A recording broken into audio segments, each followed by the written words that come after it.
Hello everyone, how are you feeling today? Good? Great? Tired? Not so great? Everyone feels differently, right? How about yesterday? Was it different too? So it's normal, right? You feel different every day, there's like up and down in your life. However, if you only feel up mood, like all the time, you may be high on drug. Maybe you're crazy. Something I don't know. But if you always feel down, sad, or empty, I might can tell you what it is. It's depression. Today I will talk to you guys about depression, what does it do to our lives, our friend, from where did it come from, and what action needs to be taken to solve it.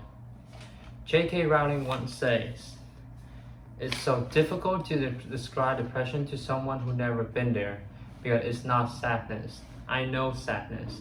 Sadness is to cry and to feel, but it's that cold absence of feeling, that really hollow out feeling."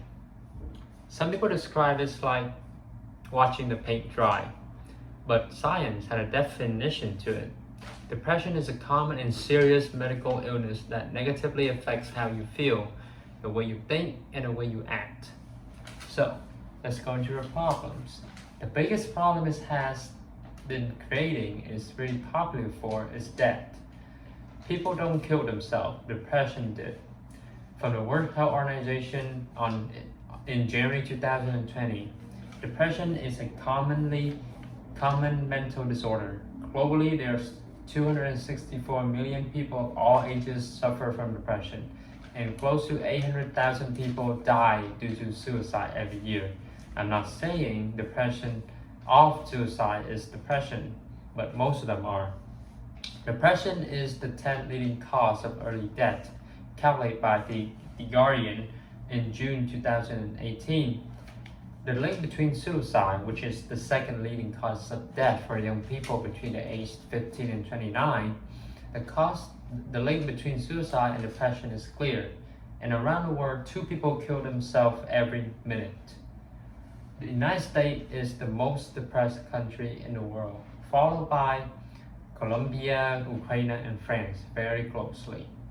Depression can lead to a range of behavior and physical symptoms. These may include change in sleep, appetite, energy level, concentration, daily behavior, or self-esteem. Depression can reduce a person's motivation to make positive lifestyle choices. The risk of heart disease increase, loss of interest in activity once enjoyed. It can lead to a variety of emotional and physical problems. So, what is the cause of this?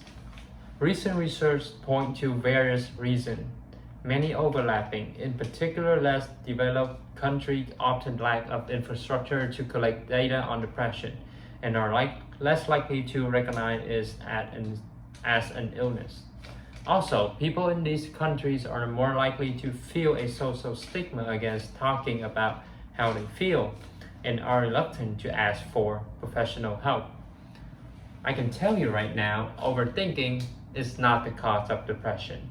According to the book Lost Connection by Harry Johan, published on January 11, 2018, he emphasized the social causes of depression is loneliness, disconnection from the tribe, and nature. To be more specific, the Journal Library in February 2018 conclude that the sources of depression are most likely found in people who are disconnected from their work, lack sufficient social intimacies, and have lost their empathic need to connect with and understand others. Other causes are biological, like your genes. If a family member have depression, you're more likely to have depression.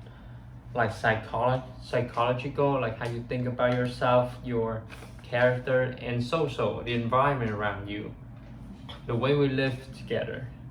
Other commonly agreed causes are past trauma or abuse, life stresses, chronic pain, illness, and even taking drugs like including cannabis and heroin. So, how can we all solve this?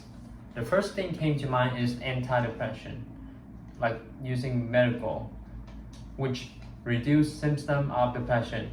However, according to the Vox In January 2018, Steve Ilardi, a professor of psychology of University of Kansas, summarized a research of chemical antidepressant this way. Only about 50% of depressed individuals experience an initial positive response to antidepressant, and only about 30% achieve full remission.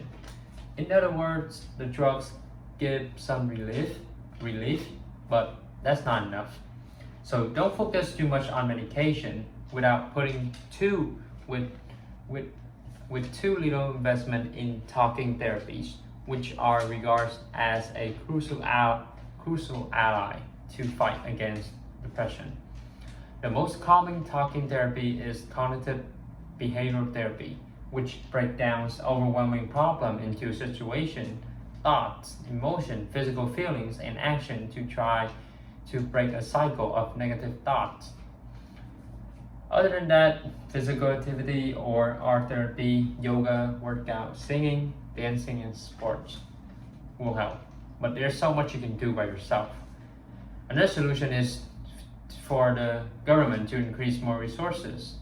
According to the Time magazine, in February 2019, in a country called Zimbabwe, a country of roughly 16.5 million people, has only about 12 trained psychiatrists. One of them, Dr. Disson Chibanda, has been on a mission to narrow his treatment gap ever since one of his young patients hanged herself from a tree. He said that one of the most reliable resources they have in Africa is grandmothers. So his organization, called Friendship Bench, now trains hundreds of Zimbabwean grandmothers in problem-solving therapy, role-playing, and behavior activation. Their therapy section takes place outside on a wooden seats known as Friendship Bench. Grandmothers, Chibanda say, are often best equipped to provide care because they listen and guide their patients toward a solution, unlike other members of the community who tend to direct their patient what to do. So, today I have talked to you guys about depression. I told you about what it is, how it has affected us, what caused it, and methods to deal with it. Depression has been, and I think it will still be, a disorder in our life in the future, but we can take action to prevent its consequences. People don't realize it until someone dies from depression. Remember, it's not that they kill themselves, depression does. And I would like to end this with a quote from Tig Tyler on his TED Talk on February 13, 2018. His therapist once told him, which has changed his mind, and I want you to know that and remember that saying too. Do you really want to die, or do you just want not to feel this way anymore?